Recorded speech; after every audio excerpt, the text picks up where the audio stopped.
Isang pinagpalang araw sa inyong lahat. Tayo po ay magninilay sa salita ng Diyos, ang pinagbubulad ng awa at tawad ng ating buhay, ang salitawa. Pumasok na po tayo sa ikalimang linggo ng muling pagkabuhay ng ating Panginoong Hesukristo.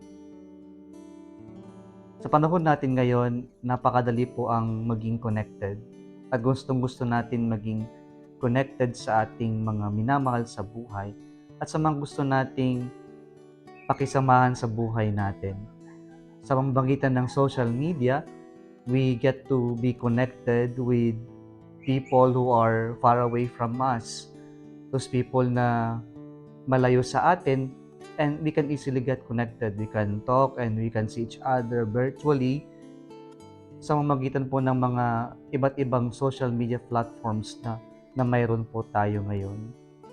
Pero tunay nga ba na tayo ay connected to them using these social media platforms? At kapag po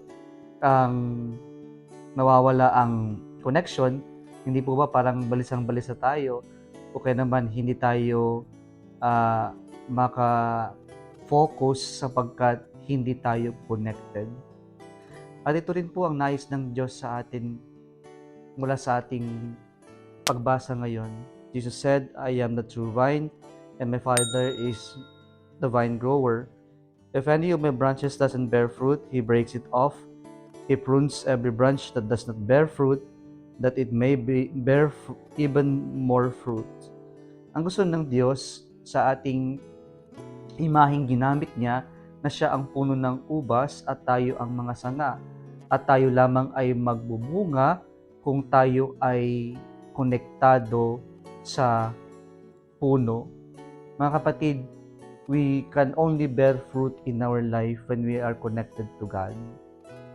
Pero minsan sa buhay natin, mayroong pong karanasan ng pagpuputol o disconnection. Paano po yung disconnection na ito? Meron yung negative side na we want to be disconnected from God. Why? When life becomes tough, when our situation becomes uncomfortable, then we easily disconnect to God. Tinatakbuhan natin yung pagkakataon o yung karanasan na nagpapahirap sa atin. Kapag po hindi na nagiging maganda yung kalagayan, ang mas gugustuhin na lang natin ay ang lumayas, umalis o takbuhan yung karanasan. Kaya po sa buhay natin, ganun din po sa ating spiritual na buhay. Madalas kapag po nahihirapan tayo sa paanyaya ng Diyos, kapag po hindi na nagiging komportable yung inaalok ng Diyos sa atin, we easily disconnect. We easily unfriend our God because we don't feel comfortable with the situation, because we don't believe God is concerned with us by the experience that we have. Kaya gaya ng ating ginagawa sa social media, napakadaling bitawan yung mga tao sa isang push mo lang ng button, i-unfriend mo, i-unfollow mo. Minsan i-apply din natin yan sa ating spiritual na buhay. We disconnect from God because hindi maganda yung kalagayan natin. O kaya naman, hindi na nagiging maganda yung inaalok ng Diyos sa atin. Pero ang Diyos, meron din ginagawang disconnection sa buhay natin. Yung pruning na ginamit sa ating ebanghelyo ngayon, may pagbabawas na ginagawa ang Diyos. At ito yung pagbabawas na may tinatanggal ang Diyos sa atin. Masakit na minsan o kadalasan, ang tinatanggal ng Diyos ay yung itinuturing nating mga kaibigan. Yung mga itinuturing natin na mahalaga, pero ang totoo ay hindi sila yung mahalaga, hindi sila yung tunay na kaibigan natin. Pero ang Diyos, binabawasan niya, tinatanggal niya ang mga ito, unang-una sa lahat, dahil ito yung makakabuti sa atin. Minsan kasi yung palagay natin, ito yung makakabuti sa atin, kaya pinagpipilitan natin kumapit sa taong ito, sa mga bagay na ito, Pero kalaunan, hindi pala sila yung nakakadulot ng maganda sa atin. Kaya nga po sa buhay natin, may mga tinatanggal ang Diyos kasi hindi sila nagiging magandang impluwensya sa atin. Masakit man ito, pero ito yung pamamaraan ng Diyos para tayo'y lumago, para tayo'y magbunga. Minsan may tinatanggal ng Diyos sa buhay natin kasi nagiging toxic yung situation natin. Ayaw ng Diyos na maging toxic yung buhay natin. Pero kadalasan tayo yung gustong maging toxic yung buhay natin kasi kumakapit tayo sa maling pinagkakapitan. At ayaw ng Diyos na maging toxic yung buhay natin, kaya may mga tinatanggal siya sa buhay natin na nagpapabigat sa buhay natin.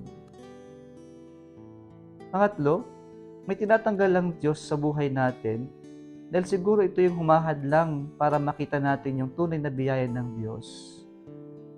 Kadalasan kasi akala natin yung kayamanan ang siyang lamang mahalaga sa buhay natin. At minsan nakakalimutan natin ng Diyos nang dahil lamang sa pagkabulag natin sa yaman, sa ating posisyon, sa ating kapangyarihan, sa ating kasikatan. At ang Diyos tatanggalin ng mga ito kung ito'y nagiging hadlang para mas makilala natin ng Diyos. Kung ito ay nagiging hadlang para tayo ay mamunga ng mabuti, ng totoo. May mga tinatanggal ng Diyos dahil ito ay humahadlang na tayo ay umunlad, magbunga, at higit sa lahat, lumabas yung tunay na mabuti sa atin. Minsan ang Diyos meron din tinatanggal sa buhay natin kasi ito yung best para sa atin. Ito lamang yung pamamaraan para lumabas yung best para sa atin. And the Lord only wants what is best for us. And so sometimes He remove people, things in our life, or even our possessions so that the best in us can come out. Ito yung gusto ng Diyos. Kaya nga ang Diyos nang papaalam upang sa ganon maibigay niya rin yung best para sa atin, ang banal na Espiritu. Kaya po ang Diyos may tinatanggal para sa atin, hindi para tayo'y malungkot, para tayo ay masaktan niya, pero may tinatanggal ang Diyos upang sa ganon ay lumabas yung best para sa atin. Ito po yung pamamaraan ng Diyos para tayo mamunga. May tinatanggal, may binabawasan para tayo ay tunay na mamunga. Pero ano ba yung nais ng Diyos sa atin para tayo tunay na mamunga, tayo manatili sa Kanya? At yung pananatili na yan ay yung pagmamahal natin. Sabi nga natin, it's easy to fall in love, but to remain in love is a challenge. At ito yung challenge sa atin ngayon, hindi lamang ang mahalin ng Diyos, pero ang manatiling mamahal sa Diyos. At paano nating pananatilihin yung ating pagmamahal sa Diyos? Gaya ng paalala ng ikalawang pagbasa natin ngayon, ang matutong sumunod sa Diyos. At ito po yung paanyaya ng Diyos sa atin para tayo ay tunay na manatili at magbunga. Ang sumunod sa Diyos kahit sa mga pagkakataon, tila napakahirap sundin ng kalooban ng Diyos. Sapagkat kapag tayo ay sumusunod sa kalooban ng Diyos, nakakasiguro po tayo we are on the right path and the best can only come out when we are able to obey the Lord. Sana po sa Diyos tayo manatili, sa Diyos tayo lamang kumapit, dahil ang lahat ng bagay ay mawawala, kukupas, malalaos, o kaya naman ito ay magkakalawangin. Pero ang Diyos na ating kakapitan, kailanman hindi nagbabago, kailanman hindi malalaos, mawawala, pero siya ay panghabang buhay. Na sana sa Kanya lamang tayo manatili, sa Kanya lamang tayo mamunga o umasa upang sa ganon tayo'y tunay na mamunga. Muli isang pinagpalang araw sa inyong lahat.